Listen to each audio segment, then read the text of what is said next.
When thinking about The Empire Strikes Back, what usually comes to mind? Is it an axe-wielding maniac who may or may not kill his entire family while being trapped in a vacant hotel in Colorado? Well, probably not. And it's true that The Shining and Star Wars really have nothing in common when it comes to tone, direction, or even genre. But many are unaware of the uncanny connection these two films actually share.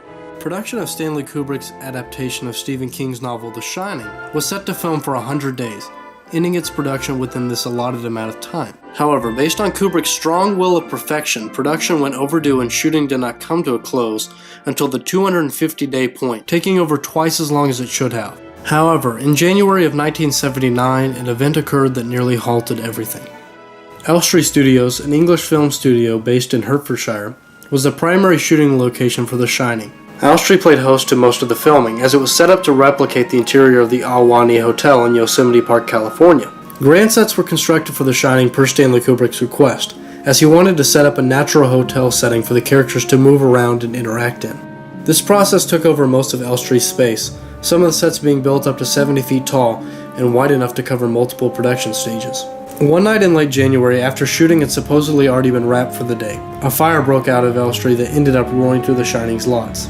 The cause of the fire is relatively unknown, but the effect it had on the set has certainly been recognized. Doug Milsom, camera assistant on the film, gave his personal account of the incident. He stated that the way the studio is set up is based around a quadrant formula, with 4 stages being available for shooting on. With the fire, he explained all 4 of the roofs were burned off, and the cameras inside Studio 3 had been set ablaze. While it has been said that shooting for the day had been over for quite some time, Ray Marin discussed his memory of the event. "We were told there was a fire on stage 3. Thinking it was a little fire. And then suddenly this door burst open and this man dressed up in a bow tie, blood pouring down his face, said, 'Can I stay in here? The paramedics are trying to take me away.' And he was an actor. Norman Gay was his name. He supposedly had an axe cut through his head for part of the ghost scene, and the paramedics thought it was real. If shooting had been wrapped up completely for the day, why was there a minor actor of all people in the studio?" Marin stated that Gay was trying to get into one of the stages to get a luggage case, and then this was the reason he was caught up in the events. He stated that the reason the medics were worried about Gay was due to the large amounts of blood on his facial area. If the responders were so worried about his apparent injuries, it means the makeup was still applied to Norman's face. It can easily be deduced then that he was either in the process of shooting or had just finished a scene that his talents are featured in, this spot in the film.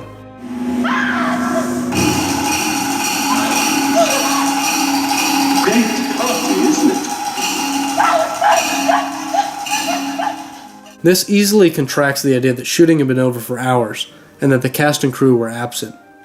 While it's certainly true that The Shining was greatly affected by the fire, the film that took the majority of the brunt was Irvin Kershner's The Empire Strikes Back, which was also filming at Elstree Studios, just like the original Star Wars. The Shining had already inconvenienced the sequel to the most popular movie of all time due to the nature of how much space it was taking up. The production team of Empire had already figured out that they would have to create and move 64 unique sets through the limited space of Elstree, which is already a grand and stressful amount of work. However, what affected the film most would have to be the fire. J.W. Rinsler's book, The Making of The Empire Strikes Back, released in 2010, documents that the fire was started by either an electrical short or a still-lit cigarette. Rinsler goes on to document the events and what effects it had on production by quoting someone on the production.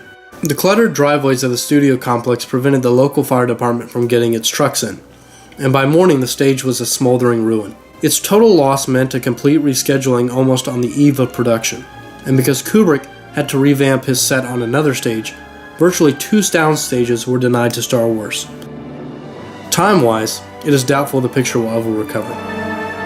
Gary Kurtz, producer of both Star Wars and The Empire Strikes Back, was quoted in the book as stating, "The thing that hurt us the most on this movie was the fact that one of the sound stages at Elstree burned down, just before we were ready to shoot. Our art department was going to have a very hard time keeping up with our shooting schedule. Unfortunately for the Star Wars team, time truly would be their undoing, as the destruction and rebuilding of all the sets would cause shooting to be delayed by 3 months, putting the entire project at a critical level to maintain a release in the early summer of 1980. I believe that George Lucas himself summed it up best when he said, "We knew the day it happened that it was going to screw up our schedule. It was going to screw up everything. We also knew that Stanley would use this as a way of further delaying things so that he could think about his film." Kubrick did go in to take an extended time on the project, further perfecting a work that maybe didn't even need to be perfected. This newly allotted time allowed him to stop and breathe, whether it was necessary or not. Star Wars was released on May 21st, 1980, to a massive audience that was both excited to see the film and grateful of the result. The Shining was released just 2 days later, on the Friday of that week. Dominated by The Empire Strikes Back in the box office, The Shining took a back seat. This time it was George Lucas and company placing Stanley Kubrick back. The Shining and Empire both share contemporary critical acclaim, and are personally two of my favorite films. However, it's still interesting to see how these completely polar opposite films share such an intertwined connection. This has been The Film Historian. Thanks for watching.